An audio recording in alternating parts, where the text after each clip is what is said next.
Hi, Tracy Nappy here, T Nappy on Twitter. I wanted to do a really quick tutorial to show you how to recognize spammers on Twitter. This morning I woke up to a lot of emails for new followers on Twitter, which is an awesome thing, but apparently spammers also get time off work and spend their holiday signing up for Twitter and sending out spam. Who knew? I wanted to show you, well, first of all, the reason why I have my 3-point check system in place and why I don't automatically follow everybody who follows me.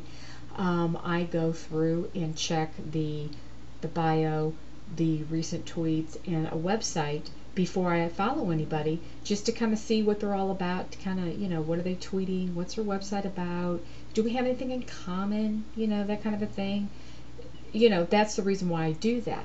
But it also helps me recognize and spot spammers, so I'm not just blindly following a spammer.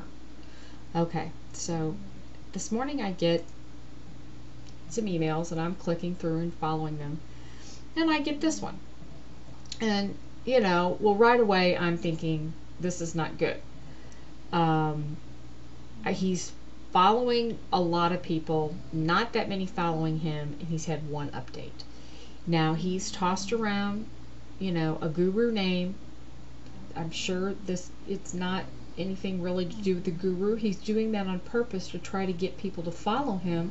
He's using the name to draw people in and to try to build their trust because he's used this name. That is just like low of low of low.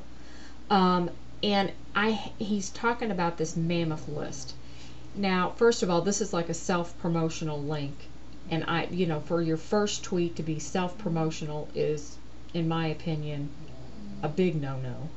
I'm not going to click the link, and I have seen, actually myself, gotten several similar followers this week for this same thing with this mammoth list. I don't even know what this mammoth list is, but I can tell you right now, I don't care if it's the greatest thing since sliced bread. There's no way I'm signing up for it, just simply because of the way it is being promoted.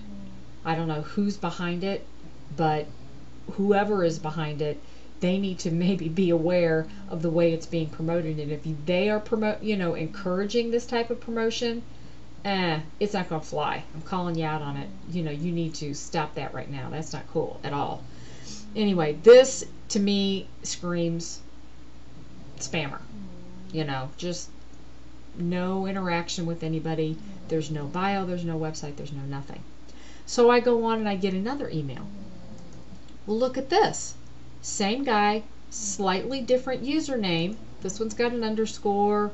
Here he's got a picture, but it's the same guy. But now he's saying this guru introduced him to this mammoth list. Okay, now there you're confirmed that this is actually a spammer. He is signing up under different Twitter user IDs to get his, follow a whole bunch of people. He's managed to get a poor few fools following him back, probably because he's using this guru name, or these people just don't know any better. He's got one update. Again, no other information. Not cool. Absolutely not cool at all. So if you go over to the Twitter website and click the frequently asked questions, and it talks about blocking people, and that is what this is for.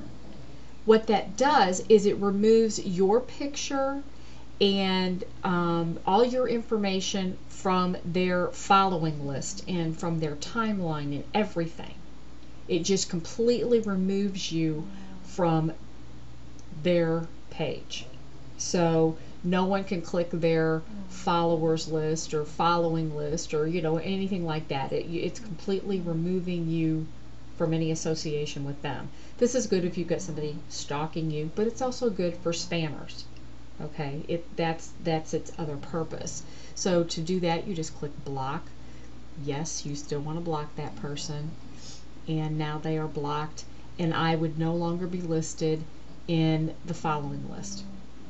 I would be completely removed from that. So that's that part of it.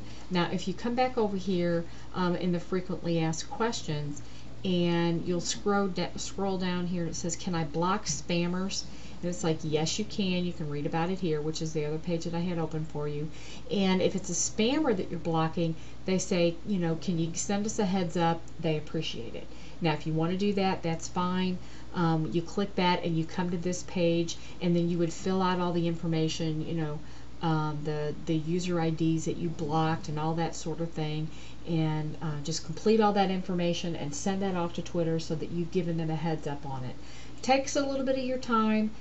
They would appreciate it. It would help them control the spammers. And remember when they did a recent delete of all the spammer accounts and stuff like that, a lot of that information has to come from you and I giving them the heads up of the spammers.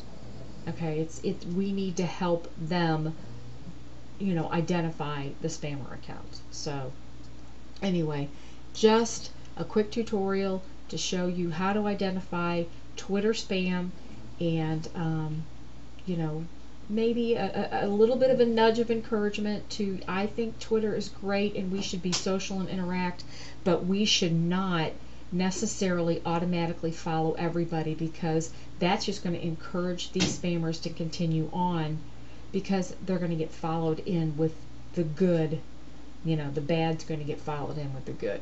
And unfortunately, we need to have a little bit of a filtering system in place to prevent that from happening. So there you have it.